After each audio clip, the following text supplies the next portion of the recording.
Hello students, welcome to my YouTube channel and I am Sunny Dev. Today I am going to start the next topic of Geography of Class 8, that is soil resources.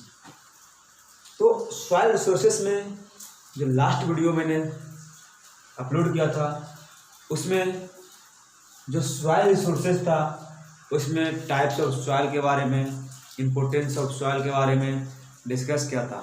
But जो आज है soil का importance क्या है और soil नहीं रहेगा तो उसका क्या इफेक्ट पड़ेगा, उसका इम्पोर्टेंस कम कैसे होगा, मतलब जो रिसोर्सेस है सॉइल वो कैसे यूजेज उसके इफेक्टेड हो रहे हैं, इसके बारे में डिस्कस करेंगे। तो जो आज का टॉपिक है वो है सॉइल इरोजन। इस सॉइल इरोजन होता क्या है, कहता है कि movement of top layer of soil, जो अपर लेयर सॉइल का है वो मूवमेंट होता है one place to another place. तो उसी को क्या हम लोग बोलते हैं, इसी को बोलते हैं सॉइल इरोजन। क्या बोलते हैं, सॉइल इरोजन, यानी कि रिमूवल, सिंपल कह सकते हैं कि रिमूवल ऑफ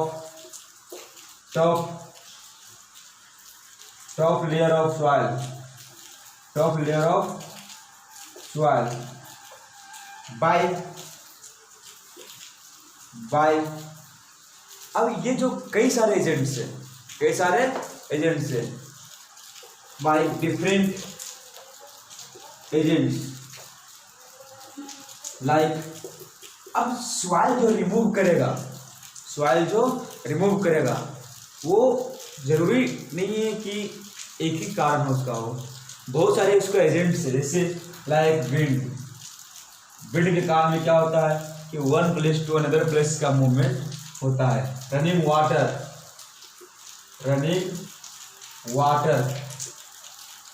वाटर से भी क्या होता है, इसका एक प्लेस से दूसरे प्लेस तक मूवमेंट होता है। वेव्स, जो टाइडल वेव से, सी वेव से एक्सेट्रा। इसके अलावा क्या है, इसके अलावा ह्यूमन एक्टिविटी भी एक बहुत हद तक रिस्पॉन्सिबल है सॉइल इरोजन के लिए।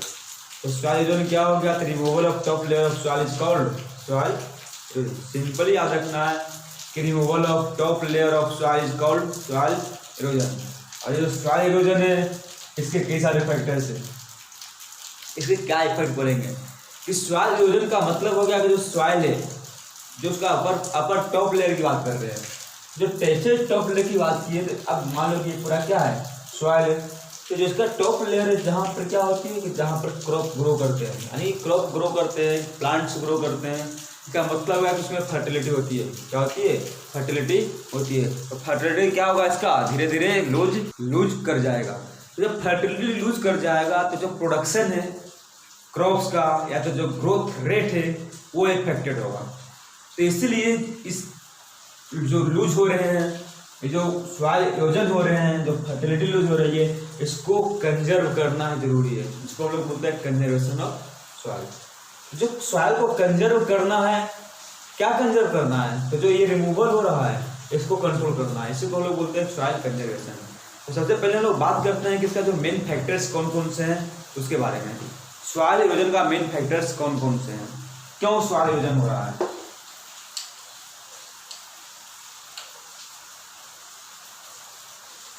सबसे पहले सॉइल इरोजन फैक्टर्स की बात करते हैं तो क्या क्या है रिस्पॉन्सिबल, या अगर आप चाहते हैं तो लिख भी सकते हैं कि factors responsible for causing soil erosion,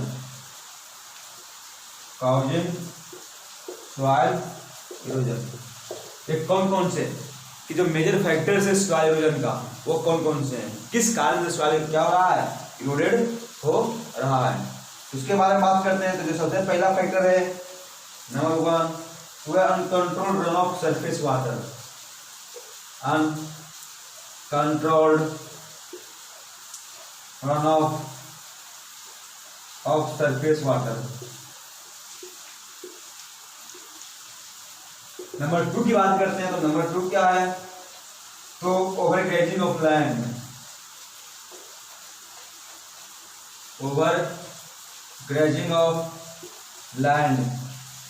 number 3 की बात करते हैं improper farming techniques, improper farming techniques. Number 4 deforestation,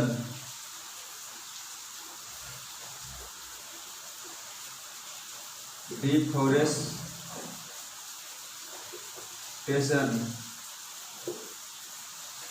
उसके बाद है over use of chemical,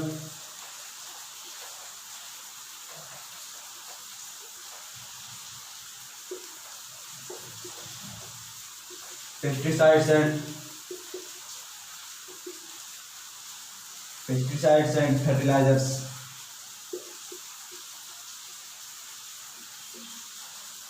number 6 की बात करते हैं तो वह लैंड स्लाइड्स के दौरान भी होता है, land slides.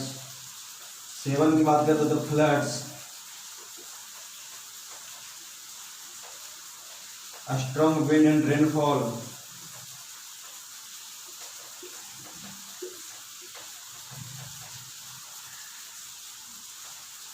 Human activities, human activities करने लोग हैं। इसके अलावा और भी ह्यूमन एक्टिविटीज है, जैसे देखिए ये हम ओवर ग्रेजिंग ऑफ लैंड किए तो ये भी ह्यूमन एक्टिविटीज है। वहाँ पर जो ग्रेजिंग करवा रहा है एनिमल्स के द्वारा तो ह्यूमन ही मेनली ओवर ग्रेजिंग करवाते हैं। और भी है जैसे यहाँ ये हो गया केमिकल पेस्टिसाइड्स, तो ये भी क्या है, ये भी ह्यूमन एक्टिविटीज है। डिफॉरेस्टेशन की बात कर रहे हैं तो ये भी ह्यूमन एक्टिविटीज है। इम्प्रॉपर फार्मिंग टेक्निक है तो ये भी ह्यूमन एक्टिविटीज है। ये सब का सब ह्यूमन एक्टिविटीज है। तो मेन फैक्टर्स कौन कौन से हैं? फैक्टर्स जो रिस्पॉन्सिबल है सॉइल इरोजन के लिए, सबसे पहला कहता है uncontrolled run of surface water. अब वाटर का जो फ्लो हो रहा है, मूवमेंट हो रहा है, जैसे रेनफॉल होती है तो रेनफॉल के बाद हो गया, या तो फिर जो छत पर जमा होते हैं वाटर उसके दौरान, या तो कहीं पर भी जो सरफेस वाटर है, जैसे कि मान लो कि ये पूरा क्या है अर्थ सरफेस है और अर्थ सरफेस पे ये पूरा फ्लो हो रहा है वाटर का, तो इसके कारण क्या होता है कि जो ऊपर का जो अपर लेयर है वो वन प्लेस से दूसरे प्लेस तक रिमूव हो जाता है। ओवर ग्रेजिंग ऑफ लैंड का मतलब क्या हो गया कि एक ही लैंड पे बार बार जानवरों को चराया जाना। एनिमल्स को चराने का कारण क्या होता है कि जो प्लांट्स होते हैं जब एक बार चरते हैं दूसरी बार चरते हैं उसी जगह पे जा करके, तो धीरे धीरे क्या होता है कि प्लांट्स इतना हो रहा है, पहली बार में इतना कट हुआ, दूसरी बार में इतना कट हुआ, तीसरी बार में इतना कट हुआ। तो ये इस तरह से पूरा जब छोटे छोटे जो प्लांट्स कटते करते क्या होता है कि जमीन के लेवल में बच जाता है। जब बहुत छोटे हो जाते हैं तो क्या होता है कि जब दांतों से एनिमल्स उसको जब मुंह में लेते हैं और दबा खींचते हैं तो क्या होता है वो कटने के बजाय पूरा जड़ सहित जो उसका रूट्स मिट्टी के साथ ऊपर आ जाता है। यानी कि मिट्टी वहाँ पर क्या हो गया, जो सॉइल था वो हल्का हो गया, और हल्का हो जाने के बाद जो विंड, जो स्ट्रॉन्ग विंड जब तेज हवा चलती है तो डस्ट पार्टिकल के रूप में वो क्या होता है वहाँ से रिमूव हो जाता है।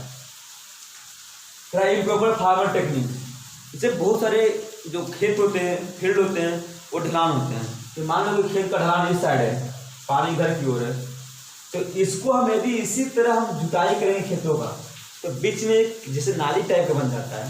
जब खेतों की जुताई करते हैं ये बीच में क्या बन गया, नाली टाइप का बन गया। तो नाली के दौरान क्या होता है कि रेनफॉल के दौरान या तो फिर इरिगेशन करते हैं तो जो वाटर होता है वो वाटर बहुत तेजी से आगे फ्लो करता है और साथ में सॉइल इरोजन होता है। तो इसी को बोलते हैं unfold technique of farming, improper technique of farming. तो जो इसको हम जैसे ढलान खेत का इस ओर है तो ऐसे खेतों की जुताई नहीं करेंगे, हम खेत की जुताई इस तरह से करेंगे ताकि क्या हो जाए कि एक बैरियर बन जाए। और जब जैसे क्या है कि इस तरह से देखिए, इस तरह से खेत ढलान हम करते हैं, जब इस तरह से खेत को ढलान किए तो यहाँ से क्या होता है कि एक नाली टाइप बनता है बीच में, तो यहाँ से पानी बह जाता है।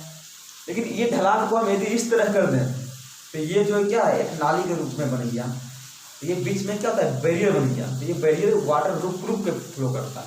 तो इसके कारण क्या होता है, जो सॉइल इरोडेड होना चाहिए था, जो इरोजन होना था वो नहीं हो पाता है। मतलब कंजर्वेशन की भी तरीका बात साथ साथ बताते जा रहे हैं क्या क्या करना है। तो इसको क्या करना है, इस तरह से करना है।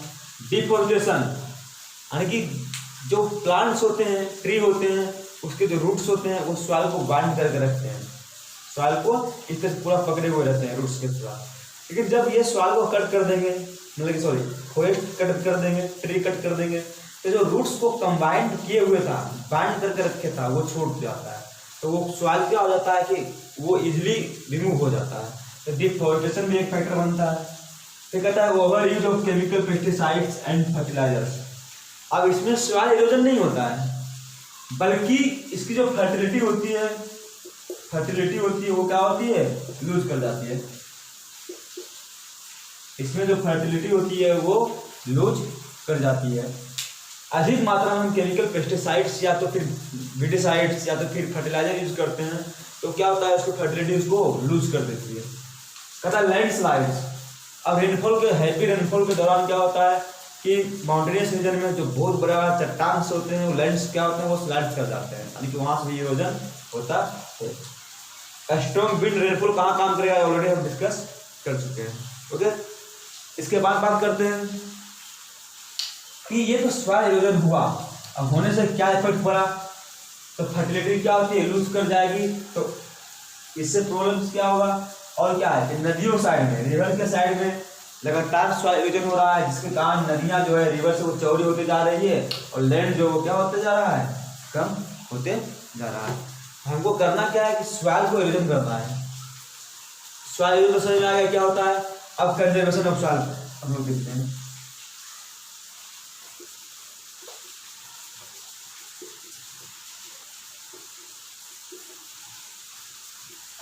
कंजर्वेशन ऑफ सॉइल, तो सॉइल कंजर्वेशन क्या होता है, तो सॉइल को कंजर्व करना। कंजर्व करना जो मतलब क्या हो गया कि जो सॉइल इरोजन हो रहा था, जो फर्टिलिटी लूज हो रही थी, इसको कंट्रोल करना, इसको कंजर्व करना, ताकि आने वाले दिनों में जो धीरे धीरे फर्टिलिटी यदि घट जाएगी, खत्म हो जाएगी, तो जो लैंड का जो प्रोडक्शन अभी हो रहा है वो प्रोडक्शन बाद में नहीं हो पाएगा। जब बाद में प्रोडक्शन नहीं हो पाएगा तो लोगों को खाने की कमी हो जाएगी। खाने की कमी हो जाएगी मतलब क्या हो जाएगा कि खाने की कमी मतलब क्या हो गया कि ये जो है खाने की कमी की बात कर रहे हैं। इससे साफ जाहिर है कि प्रोडक्शन कम हो जाएगा, और जब प्रोडक्शन कम हो जाएगा तो क्या होगा, लोग इससे अफेक्टेड होंगे। ओके, अब हम लोग बात करते हैं कि जो सॉइल कंजर्वेशन होता क्या है। सॉइल कंजर्वेशन तो कहता है कि सॉइल कंजर्वेशन का डिफिनेशन बात करते हैं तो क्या होता है, तो जो प्रोटेक्शन है, यदि डिफिनेशन लिखना चाहते तो लिख लीजिए कि द प्रिजर्वेशन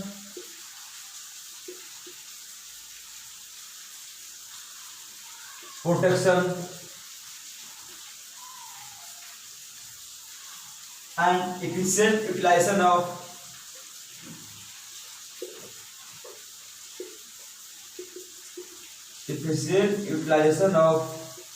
soil। ठीक है,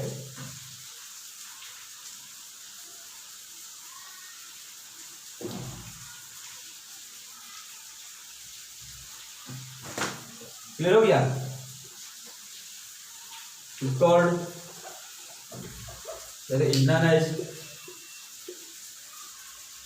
soil conservation।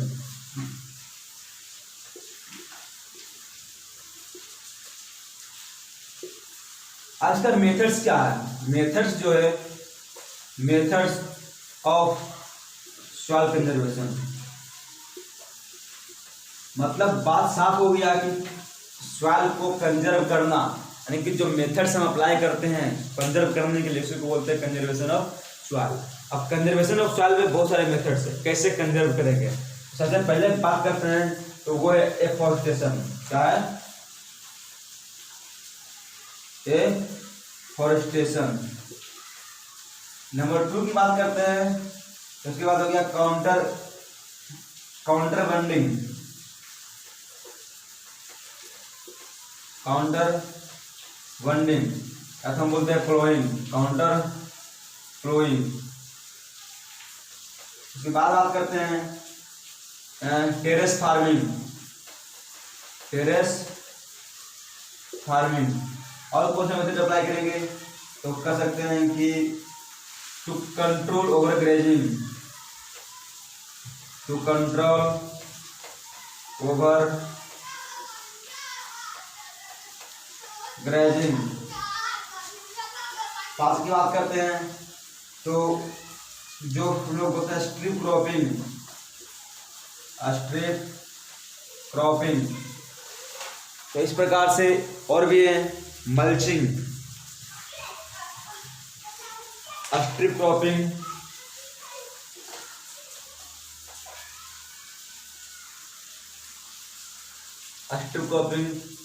मल्चिंग और shelter belt, use shelter belt,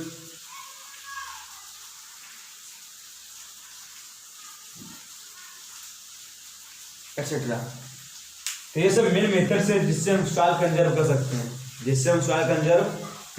सकते हैं, और भी एक कि एफोरेस्टेशन का मतलब हो गया अधिक से अधिक पेड़ लगाना। आगे जस्ट बताया है कि फॉरेस्ट की कटाई होने के बाद, ट्रीज के कट जाने के बाद क्या हो रहा है कि जो क्रॉप ग्रो होना चाहिए था, न कि जो कंट्रोल होना चाहिए था सॉइल, वो नहीं हो पा रहा है। तो जो चूंकि क्या होता है कि ट्री, अब जैसे ट्री लगाते हैं हम, तो ये ट्री हुआ तो इसका जो रूट्स होता है वो क्या होता है, इस तरह से फैला हुआ रहता है। तो अब ये फैला हुआ मतलब यहाँ तक सॉइल को बाइंड किए हुआ है, ये सॉइल एरोडेड इजिली नहीं होगा। तो ये कहता है कि अधिक से अधिक हम जब ट्री प्लांट करेंगे तो उससे क्या होगा कि सॉइल जो फ्लो हो जा रहा है वाटर के साथ, उसको बाइंड करके रखेंगे, जो सरफेस रन ऑफ है उसको कम करेगा। उसके बाद बात करते हैं काउंटर बर्निंग या काउंटर फ्लोइंग।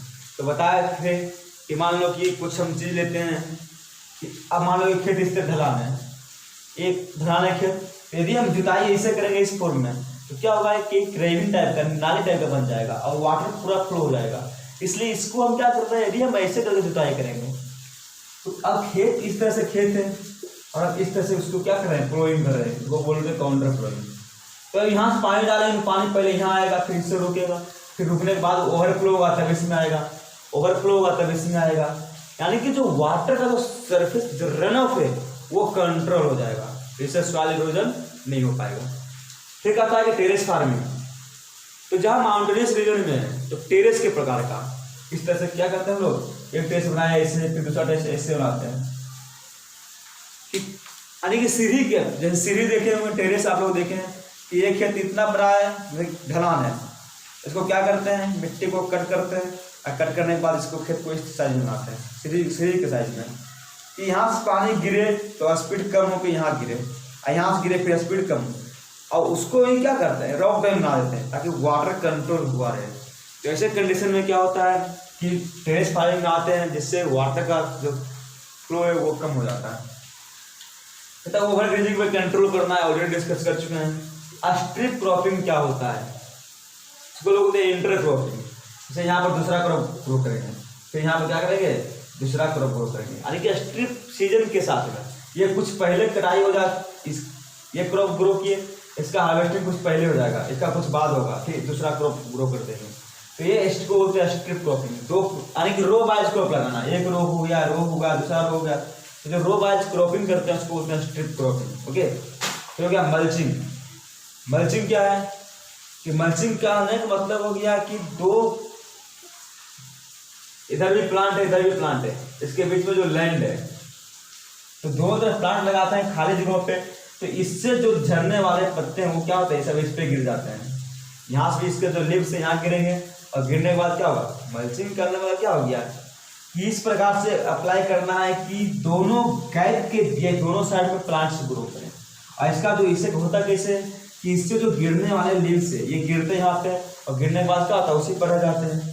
तो वाटर जो होता है, वाटर जैसे रेनफॉल होती है तो ये पानी क्या होता है कि यहाँ पर पूरा लिप्स पड़ा हुआ है, तो इसमें पानी क्या भीगा हुआ रहता है, और भीगा हुआ रहने का कारण क्या होता है कि फ्लो नहीं हो पाता है, इसको बोलते हैं मल्चिंग। फिर कहता है यूज शेल्टर बेल्ट्स। जैसे एरिड और सेमी एरिड एरिया है वहाँ पर सैंड ड्यून कंट्रोल करने के थोड़ी बसेस ग्रो करते हैं, जैसे राजस्थान गुजरात वाले एरिया में। और क्या होता है कि वहाँ पर तेज हवा के कारण जो वहाँ पर चूँकि डेजर्टिफिकेशन वहाँ पर हो चुका है, डेजर्ट एरिया है, एरिड लैंड है, इस कारण से वहाँ पर क्या होता है कि फ्लो बहुत तेज होता है। तो उस फ्लो को कंट्रोल करने के लिए क्या करते हैं कि शेल्टर बेल्ट यूज करते हैं। मतलब इस तरह से क्रॉप ग्रो किए, फिर अगला रन क्रॉप किए, शेल्टर बेल्ट लगातार दूरी छोड़ के, तो इस तरह से क्या हो गया, इस तरह से क्रॉप करते जाते हैं, इसको बोलते हैं शेल्टर। तो ये सब मेथड से जिससे हम रॉक डैम बनाते हैं। तो रॉक डैम का मतलब समझते हैं बॉन्डिंग कर देते हैं। जब खेत है तो खेत में देखते हैं बाउंड्री क्या करते हैं, बाउंड्री बांध देते हैं खेत में। कुछ खेत ऊंचा होता है, कुछ नीचा होता है, तो ये बाउंड्री बांध देते हैं ताकि ये खेत से पानी इसमें नहीं जा पाए, फ्लो नहीं हो पाए। इसको बोलते हैं लोग बॉन्डिंग, रॉक डैम इसको बोलते हैं, इसको रॉक डैम भी कहते हैं, बॉन्डिंग या रॉक डैम। तो ये इससे रिलेटेड हो गया। इस प्रकार से कंजर्वेशन समझ में आ गया कि मेथड्स ऑफ कंजर्वेशन क्या है। और जो नेक्स्ट वीडियो होगा उसमें शुरू करेंगे हम लोग वाटर रिसोर्सेज। ओके, और अभी तक आपने चैनल को सब्सक्राइब नहीं किया है तो प्लीज़ चैनल को सब्सक्राइब करें और वीडियो को लाइक और शेयर जितना अधिक से अधिक हो सके करें। Okay, thank you.